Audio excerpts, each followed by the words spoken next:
Bonjour Emmanuel, comment vas-tu? Ça va et toi, Robin? Je suis désolée, je suis en déplacement à Marseille. Pas de souci, j'avais suivi ça. Bienvenue à toi. Bon, il y a à peu près 300 personnes là actuellement, donc on a plein de questions à te poser. Est-ce que d'abord tu peux te présenter un petit peu pour ceux qui ne te connaissent pas? Bien sûr, bonjour à tous. Je m'appelle Emmanuelle Brisson. Je suis candidate à la présidence des Jeunes Républicains. Moi, ça fait 12 ans que je suis engagée dans ce parti. Je me suis engagée à l'époque de Nicolas Sarkozy en 2012 pour sa présidentielle. Puis après, j'ai été donc collaboratrice. J'ai été collaboratrice de Jean Lassalle, mais également de François-Xavier Bellamy aux élections européennes où je m'occupais de toute la partie presse. Et aujourd'hui, je travaille en affaires publiques. Voilà. D'accord. Et ben d'ailleurs, tu vois, ça rejoint une question que quelqu'un souhaitait te poser. Est-ce que tu n'avais eu des postes camp politique? Du coup, la réponse est non. Non, et j'ai également été journaliste. Je l'ai pas précisé, mais en fait, si vous voulez, moi, j'ai fait une classe préparatoire littéraire, un master de sciences politiques et un master de journalisme, et j'ai présenté le journal des sports sur Sud Radio le samedi et dimanche matin. Voilà. D'accord. Alors, bon, pour aller, on a un peu parlé de ton profil auparavant et certaines l'ont évoqué. Bon, on va pas, y a pas de tabou là-dessus. Qu'est-ce que tu es la fille donc de Max Brisson, le sénateur LR. Qu'est-ce que tu réponds aux différentes personnes qui, on va dire, tes détracteurs qui vont faire des accusations de favoritisme, de népotisme même dans ce cadre-là? Qu'est-ce que tu as à leur répondre? Je leur réponds que c'est pas qu'un avantage d'être fille d'eux. Évidemment, j'ai conscience que je suis privilégiée par rapport à certains, parce que c'est vrai que voilà, j'ai des réseaux que certains n'ont pas forcément, donc ce serait complètement faux de le nier. En revanche, quand on est fille d'eux ou fils d'eux, je pense qu'il faut travailler 2 fois plus pour faire ses preuves. Et voilà, moi, c'est pour ça qu'aujourd'hui, je vais partout, dans tous les départements de France pour faire campagne. Je suis la seule à le faire, la seule à me déplacer, parce qu'en fait, j'ai conscience que je suis privilégiée et que du coup, j'essaye de montrer aux gens que je bosse 2 fois plus, que j'ai fait des études pour et que je me démerde un peu par moi-même, quoi. Mais alors, du coup, tu es candidate à l'élection présidentielle des Jeunes Républicains. Ça, tu l'as officiellement annoncé hier, donc. Mais Ouais. à une élection, mais qui aura lieu quand? Qui n'est même pas aux officiels, au final. Exactement, je suis candidate à une élection qui n'a pas encore d'agenda, ce qui peut être un peu particulier. Je suis candidate pourquoi? Parce qu'en fait, depuis que Éric Ciotti est parti de notre parti avec Guilhem Carayon, il y a la moitié du bureau national des jeunes. Donc le bureau national se compose de 13 personnes et il y a la moitié qui est partie avec Éric Ciotti et Guilhem Carayon.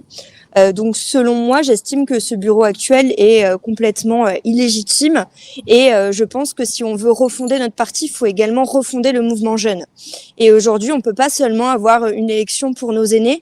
Je pense que c'est important d'avoir une élection pour le mouvement jeune parce que c'est les jeunes en fait qui sont le plus souvent sur le terrain, qui vont coller les affiches, qui vont tracter. Et si on met pas tout ce mouvement en ordre de marche, ben ça pourra pas fonctionner. D'accord. Et c'est-à-dire que, imaginons le bureau politique des Républicains décide de ne pas faire une élection avec, par rapport au calendrier qui aurait lieu, donc un vote avant 7, 8 mois. Tu serais prête à continuer à faire campagne pendant les 8 mois à venir pour la présidence? Bien sûr, moi je fais campagne avec toute mon équipe. Aujourd'hui, on est suivi par plus de 1000 personnes depuis le mois de septembre.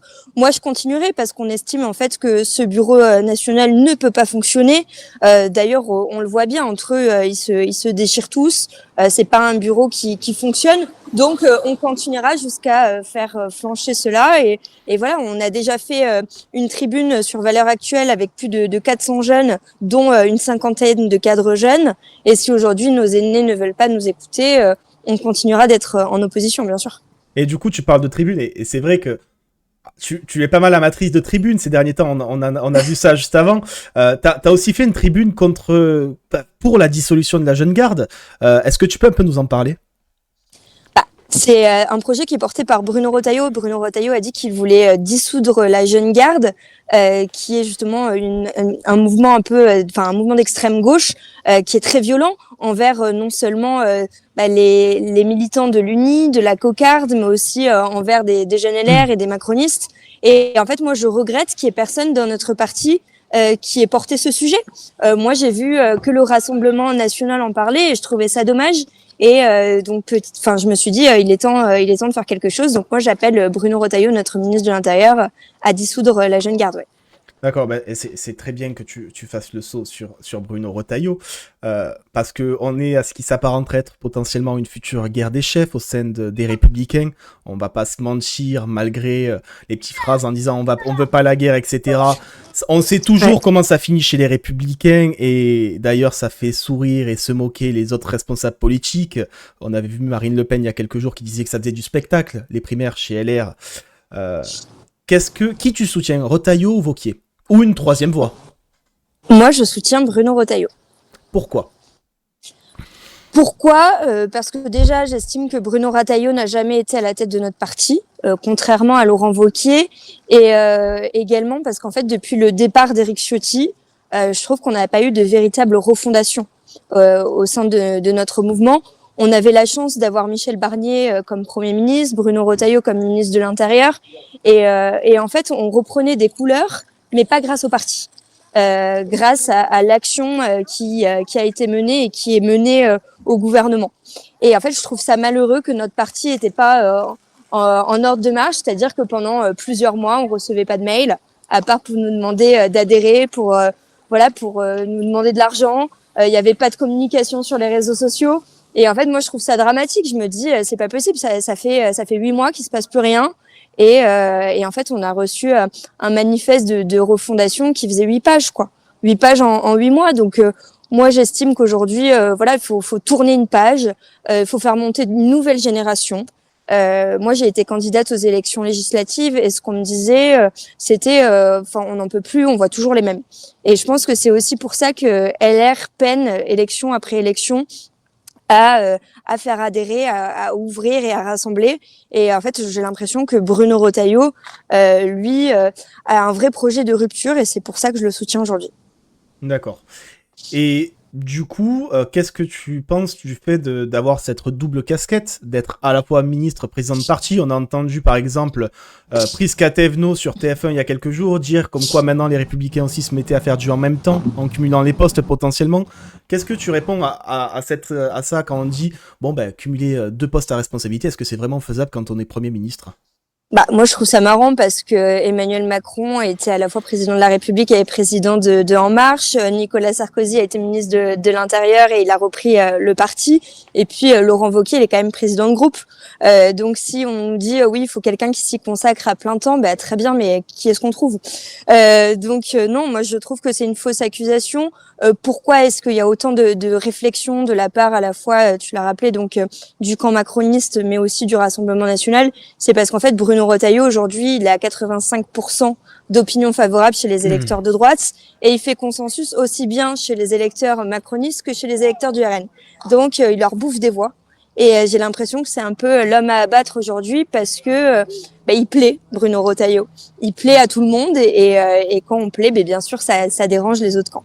Et du coup, tu considères que c'est en allant un peu sur les pistes, pas, je dirais pas radicales, mais les plus conservatrices, qu'il y a une possibilité de récupérer cet électorat du Rassemblement national. Mais et certains répondraient que c'est peut-être aller draguer un électorat RN avec les mêmes arguments. Qu'est-ce qui différencie LR du RN derrière? Écoute, Bruno Retailleau n'a jamais changé de position. On peut nous reprocher à LR d'avoir changé de ligne, etc. Mais Bruno Retailleau, j'ai l'impression qu'il a le même discours depuis des années. Et pour le coup, moi, c'est ce qui me plaît. Et puis, il faut voir le monde tel qu'il est aujourd'hui. Faut arrêter de s'excuser d'être de droite. Si tu reprends ce que disait à l'époque Charles Pasqua, il avait un discours beaucoup plus ferme que celui du Rassemblement national. Et je pense que à LR, on s'est perdu en fait. Et moi, je suis contente de retrouver une ligne de droite, une ligne conservatrice. Et c'est ce qui me plaît en Bruno Retailleau. D'accord. Alors, je reviens un peu à un événement qui a eu lieu, je crois que c'était le mois dernier ou en décembre. C'était la naissance un peu politique de Louis Sarkozy. Voilà. Tout à fait. Tu étais parmi ceux à l'origine de cet événement. Pourquoi lui? En effet, j'ai décidé d'organiser cet événement, mais déjà parce qu'il se passait plus rien chez LR et chez les jeunes LR. Et moi, j'étais en lien avec Louis, que je trouve très bon. Tu vois, on parlait tout à l'heure des enfants d'eux, mais moi, je trouve que Louis a énormément de fond. C'est quelqu'un très cultivé et c'est une espérance en fait pour les jeunes. Et donc j'ai décidé d'organiser cet événement qui a été un succès parce qu'en fait on avait toutes sortes de jeunes. On avait des militants, les Républicains, mais aussi des jeunes macronistes, des jeunes zémouristes, des jeunes qui ne sont pas encartés. Et ça a plu. Et moi je me suis dit voilà, on a besoin en fait de nouveaux visages chez LR. Et moi je trouve que Louis aurait toute sa place dans notre famille politique qui est d'ailleurs est la sienne. Et du coup, toi, tu réagis comment un peu parce que tu vois un peu toutes les déclarations qu'il fait, qui font souvent beaucoup de bruit. Là, la dernière en date, par exemple, là, je l'ai sous les yeux, c'était hier, quand il dit si j'étais aux manettes et que l'Algérie arrêtait Boualem Sansal, je brûlerais l'ambassade, je stopperais les visas et j'augmenterais de 50% les tarifs douaniers. Qu'est-ce que tu penses de ce genre de déclaration un peu choc je dirais pas de Tom Poulain parce que voilà, il y a rien à voir, mais de celui que tu as accompagné à son arrivée en France politiquement dans ce sens-là? Moi, j'aime bien parce qu'il est pas dans le politiquement correct. Je trouve qu'il casse les codes, il dit les choses que beaucoup de jeunes pensent. Et en fait, à notre âge, on peut se permettre de les dire. Donc voilà, il a un esprit un peu à l'américaine, il fait un peu du Trump français. Et c'est ce qui plaît aujourd'hui. Si tu veux, s'il parlait en éléments de langage comme nos politiques, ça marcherait pas. Et puis lui, il parle avec ses tripes. Ça choque un peu, mais c'est pas mal. Donc voilà. D'accord. Et sinon, de manière générale, pour toi, c'est quoi être un jeune ou une jeune républicain? Qu'est-ce que c'est par rapport... Qu'est-ce qui différencie, on va dire, des autres partis de droite chez les jeunes républicains? Pourquoi il faut qu'un jeune s'engage dans cette partie des LR? Moi, je trouve qu'être jeune républicain, c'est croire en l'autorité, c'est croire en la liberté, en la méritocratie. C'est les piliers de notre famille politique. Pourquoi est-ce qu'un jeune devrait aujourd'hui s'engager chez LR? Parce que je pense que il y a quelque chose entre une droite qui est un peu plus extrême, qui est un peu plus populiste, je dirais, qui est dans la communication, et un centre mou. Et c'est ce que aujourd'hui les Républicains. Après, j'ai conscience qu'on n'a pas tout bien fait. Malheureusement, chez LR, si ce parti parfois n'attire pas, c'est parce que j'ai l'impression qu'on a 18 personnalités, on a autant de personnalités que de lignes politiques. Et aujourd'hui, c'est ça en fait qu'il faut éclaircir. Mais LR, c'est un parti qui a une histoire. Moi, j'ai 29 ans, je me sens profondément gaulliste. On va me dire oui, mais aujourd'hui, on peut plus dire qu'on est gaulliste. Ah oui, moi j'ai lu, j'aime l'histoire de notre parti. Je changerai pour rien au monde. Et puis je pense aussi qu'il faut être fidèle dans la vie et que c'est pas parce que le bateau va pas bien qu'il faut partir.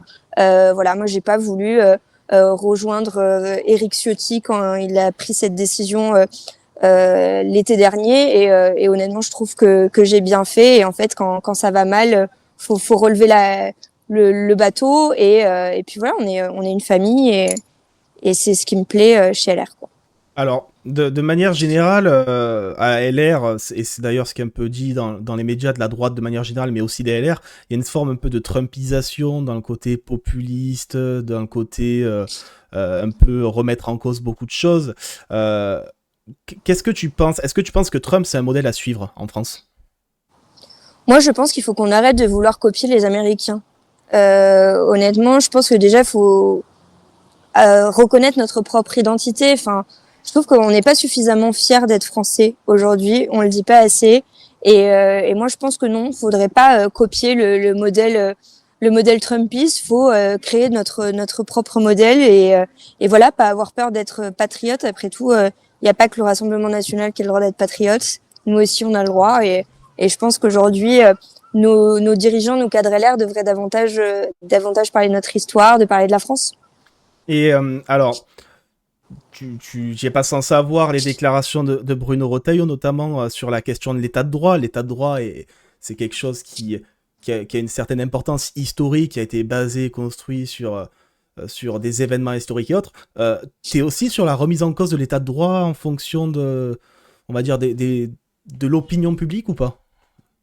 Moi, les propos de Bruno Retailleau ne m'ont pas du tout choquée. Pour le coup, je pense qu'il avait entièrement raison et que c'est une méconnaissance de sujet, de critiquer ce qu'il a dit. Donc oui, moi je suis en adéquation avec ce qu'a dit Bruno Retailleau, bien sûr. Et tu réponds quoi à ceux qui sont choqués du fait qu'on remette en cause l'état de droit, même chez les républicains, parce qu'il y en a que ça peut choquer quand on met en cause la notion d'état de droit. C'est pas vraiment ce qu'il a dit. Il a pas vraiment remis en cause la notion d'état de droit. Donc moi je trouve que c'était tout un pataquès pour rien. Ils ont repris une phrase en le sortant du contexte. Donc pour le coup, moi sa position ne m'a pas choqué quoi. D'accord, d'accord. Alors je vais revenir un peu plus sur toi par rapport à Biarritz notamment. Ouais. Euh, alors tu as fondé l'association Biarritz de demain. Est-ce que c'est un premier pas vers une candidature potentielle un jour à Biarritz? Alors j'ai fondé l'association Biarritz de demain parce que moi je suis biarrotte. Voilà, j'ai vécu toute ma jeunesse à Biarritz et en fait j'avais envie qu'on se retrouve avec des jeunes régulièrement et qu'on débatte sur certains sujets et c'est ce qu'on fait. On se retrouve une fois par mois et voilà, on reçoit soit les acteurs de notre vie locale sur des sujets comme le logement, l'économie, le tourisme et pourquoi pas un jour espérer une candidature, mais pour l'instant, j'y réfléchis quoi. D'accord, donc tu pars pas forcément du principe de soutenir Meider à Rostegui à la mairie de Biarritz en 2026. T'as potentiellement des ambitions pour Biarritz. Non, pour le coup, je suis trop jeune pour avoir des ambitions pour Biarritz. Je suis en très bon lien avec Maïdera Rostegui qui fait un travail formidable. Voilà, elle m'a soutenue aux élections législatives. Je trouve que c'est une très bonne maire de Biarritz. Et puis on verra comment 2026 se profile. Pour l'instant, je suis sur l'élection des jeunes républicains et puis on verra comment ça se passe après. D'accord, alors dernière question sur Biarritz du coup, parce que t'étais chez Pascal Pro il y a quelques jours pour Ouais. parler du recours auprès du Conseil d'État pour ne pas renommer le nom du quartier de la Négresse. Est-ce que tu peux un peu nous en parler, nous dire pourquoi tu es contre le fait de renommer ce quartier et ce que tu penses du coup de la décision finale du Conseil d'État? Bah, écoute, ce quartier porte ce nom depuis 150 ans. Ça n'a jamais dérangé un seul Biarrot. Ce quartier porte ce nom parce que c'était un hommage de l'armée napoléonienne à une aubergiste donc de couleur noire et ils ont appelé ce quartier la Négresse. Il a suffi qu'une association bordelaise militante d'extrême gauche s'en mêle pour que tout d'un coup on réfléchisse à renommer ce quartier. Sauf que, en effet, j'étais sur Pascal Pro il y a quelques jours. Toutes les télévisions, toutes les radios ont peiné à trouver un seul Biarrot qui était pour cette décision. Enfin, honnêtement, les Biarrots ne comprennent pas. Moi, je trouve que c'est une décision absolument absurde parce qu'ils auront beau renommer ce quartier, dans la tête des gens, ça s'appellera toujours la Négresse. Et puis, il n'y a aucune connotation raciste là-dedans. Donc, il faut arrêter, en fait, avec ce wokisme permanent. Moi, je trouve que c'est une connerie son nom, quoi. D'accord, donc pour toi, le fait que la négresse puisse, pour certains, avoir une connotation raciste, c'est hors sol par rapport à la réalité que tu considères être, enfin que tu as de Bah, Biarritz sur place. mais bien sûr, c'est complètement hors sol. Il faut reprendre ce nom dans un contexte. C'était il y a 150 ans. Moi, je suis partisane donc, de ce que disait l'historien Marc Bloch. Il faut arrêter de faire des anachronismes partout. Et puis, en fait, si on commence à débaptiser des noms, alors après, on va débaptiser le Cap Nègre. Et puis tout est comme ça. Et puis, c'est sans fin, en fait. Et je pense qu'il y a d'autres sujets bien plus importants en France. Et malheureusement, tout ça, c'est un prétexte. Et puis, on fait de la déconstruction permanente, quoi. D'accord, et juste avant, tu as parlé un peu d'une culture du wokisme et du fait que ça soit du fait de l'extrême gauche. Pour toi, parce que beaucoup de monde a du mal à donner la définition, pour toi, c'est quoi le wokisme? La définition du wokisme? Pour moi, le wokisme, c'est vouloir tout déconstruire. Pour moi, le wokisme, c'est un mouvement de pensée qui rentre partout, que ce soit à l'école, dans les médias, et qui petit à petit veut tout déconstruire, que ce soit dans la notion de genre, enfin pour tout. Donc voilà, moi je trouve que qu'aujourd'hui l'extrême gauche c'est leur combat principal, et moi je combattrai fortement le wokisme. D'accord. Et du coup, pour revenir un peu à ton projet DLR, pour toi, le projet pour les jeunes républicains, quel est-il par rapport à tes prédécesseurs? Écoute, moi je trouve que LR, on est le seul parti qui forme pas les jeunes. C'est-à-dire que tu regardes du parti communiste au Rassemblement national en passant par la Macronie, tous forment les jeunes, tous mettent en avant les jeunes. On a bien Delogu qui est député aujourd'hui. Et en fait, notre parti, on envoie les jeunes comme des kamikazes électoraux. C'est-à-dire qu'à chaque élection, on est sûr de perdre, on nous envoie en première ligne. On nous envoie comme voilà, c'est une boucherie en fait. On fait tous moins de 5. Et en réalité, quand on reprend un peu de couleur, là, on est bon qu'à coller des affiches. Moi, ce que je veux créer aujourd'hui, c'est une vraie école des cadres, une vraie école de formation. C'est-à-dire qu'aujourd'hui, le bureau national actuel des jeunes républicains, c'est des jeunes de 20 ans qui vont former d'autres jeunes de 20 ans. Moi, demain, ce que je veux, c'est créer quelque chose avec des vrais professionnels, avec voilà, avoir des cours de média training, avoir des élus locaux qui viennent te former, des journalistes, et que tu ressortes de cette formation en ayant appris quelque chose. Et aujourd'hui, malheureusement, c'est pas le cas. Ensuite, le mouvement jeune pèse 20% du mouvement des Républicains. Dans ce cas-là, j'estime qu'on doit avoir 20% de places éligibles pour les élections. Et moi, si demain je suis élue, je me battrai pour que les jeunes aient enfin leur place. Et c'est pour ça qu'aujourd'hui, les jeunes républicains attirent beaucoup moins de monde. Que voilà, on est plus très nombreux chez les jeunes LR. C'est parce qu'en fait, on nous utilise comme de la main d'œuvre. Et au bout d'un moment, les mecs un peu réfléchis, ça fait 10 ans qu'ils sont là, ils ont 30 ans, ils se disent ça sert à rien quoi. Moi j'ai un bon job à côté, je vais arrêter de militer. Et en fait, on perd beaucoup de talent à cause de ça. Et tu trouves pas qu'il y avait quelque chose qui avait déjà été lancé par le président de bureau, notamment avec ce qui pouvait être l'Académie Georges Mandel qui avait eu lieu, où on avait eu par exemple des personnalités qui n'étaient pas que des jeunes, qui étaient venus pour donner un peu des cours théoriques d'une certaine façon, essayer de former un minimum. Tu trouves pas qu'il y avait déjà quelque chose qui avait commencé à être lancé Moi, je trouve que c'était très mal fait. Honnêtement, on est le parti de la méritocratie et en fait, c'était une académie où tu avais 150 jeunes pendant un week-end. Au final, ils écoutaient pas grand-chose et puis on n'en tirait rien. Il y a un truc qui avait été très bien fait à l'époque de Jean-François Copé, quand Jean-François Copé était président des LR, c'était des classes de niveau. Si vous voulez, tu étais choisi sur CV, puis ensuite sur entretien. C'était des classes de 40 et sur ces 40 d'ailleurs, il y a eu une quinzaine de personnes qui ont été élues, comme Elsa Schalk qui est sénatrice, Raphaël Schellenberger qui est député et ça marchait vraiment. Tu parlais de l'Académie Georges Mandel, cite-moi une personne qui a été élue après ça, je ne vois pas. D'accord. Et là aujourd'hui, du coup, d'un point de vue programmatique, si tu avais quelque chose à proposer que le parti devait reprendre, ça serait quel genre de mesure?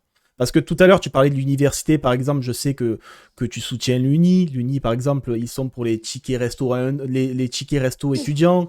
Est-ce qu'il n'y a pas des mesures, une mesure phare qui te viendrait en tête, peut-être, pour les jeunes, qu'il faudrait que le parti reprenne, selon toi? Typiquement, je pensais à celle-là, donc tu m'as devancé. Mais oui, pour moi, c'est quelque chose qui est important.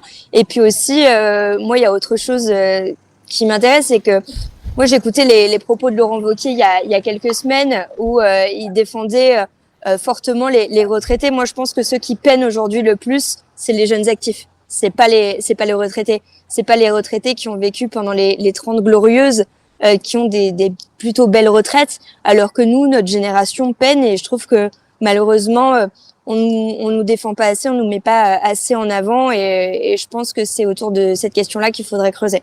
Ok. Et est-ce que tu penses que chez les jeunes, tu penses que les jeunes ont envie, on va dire, ou du moins peuvent envier les adultes enfin les adultes, les grands, les ténors, comme tu veux, quand on voit déjà les guéguerres adultes et qu'on voit un peu le climat qu'il y a chez les jeunes, parce que est-ce que tu trouves que c'est constructif la manière dont se font les choses actuellement déjà, quand on voit les tensions qu'il peut y avoir entre les différents candidats et non-candidats, parce que disons-le, il y a actuellement quelques non-candidats qui disent rien, qui sont un peu en sous-marin, qui attendent de voir comment vont se passer les choses. Tu trouves pas que s'il y a bien un truc qu'il faut pas copier des ténors, c'est bien ça? Moi, je suis d'accord avec toi, c'est tout ce que les jeunes n'aiment plus Alors, aujourd'hui. ouais, c'est bon, ta caméra est coupée. Ouais, non, je suis d'accord avec toi. Honnêtement, c'est tout ce qui fait fuir La politique, moi je pense qu'on travaille pas assez sur le fond, dans tous les partis politiques d'ailleurs. On se concentre trop sur les guéguerres internes et c'est pour ça qu'on n'arrive plus à attirer de jeunes talents. Donc oui, et puis il faut pas oublier qu'une élection interne, c'est une élection qui est familiale. Voilà, je vous ai dit, moi je soutiens Bruno Retailleau, mais Laurent Wauquiez n'est pas un ennemi, bien au contraire. Ce n'est pas un adversaire politique, on fait tous partie de la même famille. Donc quel que soit le résultat final, il faudra se ranger derrière président qui a été élu par les militants. D'accord. Et alors j'ai encore un peu de temps avec toi. Il y a une question qui me vient dans le chat et qui du coup vient un peu de la dernière grosse dissension au sein du parti. Pourquoi toi tu n'avais pas rejoint l'UDR à l'époque? Parce que c'est pas mes valeurs, parce que économiquement, moi le Rassemblement national, je trouve que c'est un programme de gauche. Pour le coup, voilà, et puis j'ai parlé de fidélité également. Moi, je vais pas partir dans un autre parti parce qu'il est à 40% dans les sondages. Pour le coup, moi, voilà, j'ai une ligne de droite, mais de droite modérée. D'accord. Et du coup, pour toi, LR, est-ce qu'ils doivent changer de nom aussi ou pas par rapport à Mais ce qui s'est passé? Parce que ça laisse des traces. Le groupe a changé de nom à l'Assemblée nationale. Est-ce que c'est un enjeu, par exemple, de trouver un nouveau nom pour une nouvelle incarnation? écoute, je trouve que changer de nom, oui, pourquoi pas, mais il faut aussi tout changer. En fait, si on change juste le nom, mais qu'on bosse pas, qu'on n'a pas un vrai parti opérationnel, ça marchera pas. En fait, le problème d'LR aujourd'hui, c'est qu'on a 50 personnes à la tête de LR. Voilà, on a un organigramme à rallonge, mais on sait pas qui fait quoi. Et moi, je pense que aujourd'hui, notre parti a besoin de personnes opérationnelles, que tout le monde se mette autour d'une table et qu'on sache qu'est-ce que pense vraiment LR. Moi, quand j'étais candidate aux législatives, on me disait, mais qu'est-ce que vous défendez, vous On est un peu pris en étau entre le macronisme et le Rassemblement national. Donc, au bout d'un moment, il faudrait avoir une ligne claire et que tout le monde partage la même ligne. D'accord. Et du coup, on va finir là-dessus. Qu'est-ce que tu aurais... Enfin, non, déjà, est-ce que ton équipe est prête? Mon équipe est prête, ouais. Est-ce que tu as quelques noms que tu peux révéler ou pas déjà? Moi, j'ai pas encore constitué ma liste, mais j'ai une grosse équipe. Pour l'instant, j'ai presque une trentaine de RDJ, donc de responsables départementaux.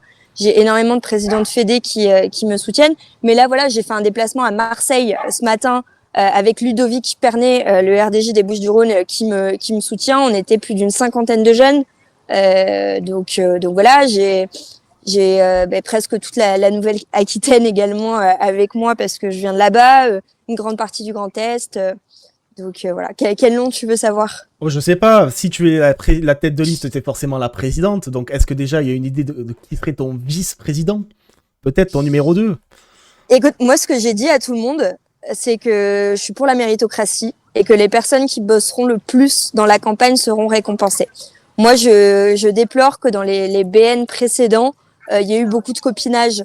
Il y a eu beaucoup de personnes qui ont été placées là parce que c'était les protégés d'un tel ou d'un tel. Moi, je fonctionne pas comme ça. Moi, j'estime que si tu bosses, si tu fais le boulot, t'es récompensé et je te mettrai pas sur la liste parce que t'es le copain d'un élu ou que t'es poussé par quelqu'un, quoi. D'accord, et est-ce que tu fermes la porte, par exemple, à tout accord à terme avec d'autres listes, imaginons, où tu es ouverte au dialogue avec les autres potentiels concurrents? Écoute, moi je l'ai dit, on est tous issus de la même famille politique. Mon objectif, c'est de rassembler.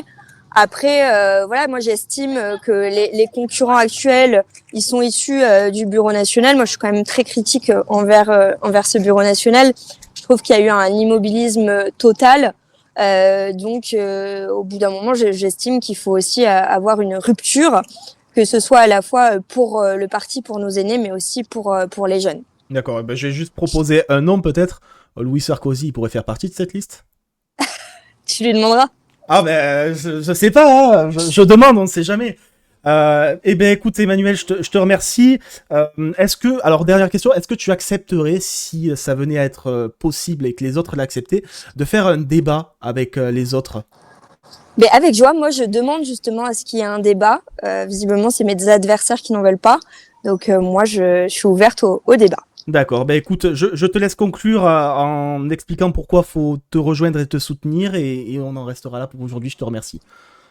Merci beaucoup Robin. Écoutez, si vous voulez me rejoindre, si vous êtes militant LR ou sympathisant de droite, c'est parce qu'en fait j'estime qu'il faut recréer un vrai mouvement de jeunesse au sein des jeunes républicains, que justement pour que les républicains retrouvent une force, il faut qu'un mouvement jeune soit solide, structuré et surtout formé. Moi j'ai envie de former les talents de demain. J'ai envie qu'il y ait une vraie école des cadres, une école de formation. Et que voilà, qu'on soit enfin récompensé, qu'on ne soit pas là uniquement pour coller des affiches. Et c'est tout le sens de mon projet aujourd'hui.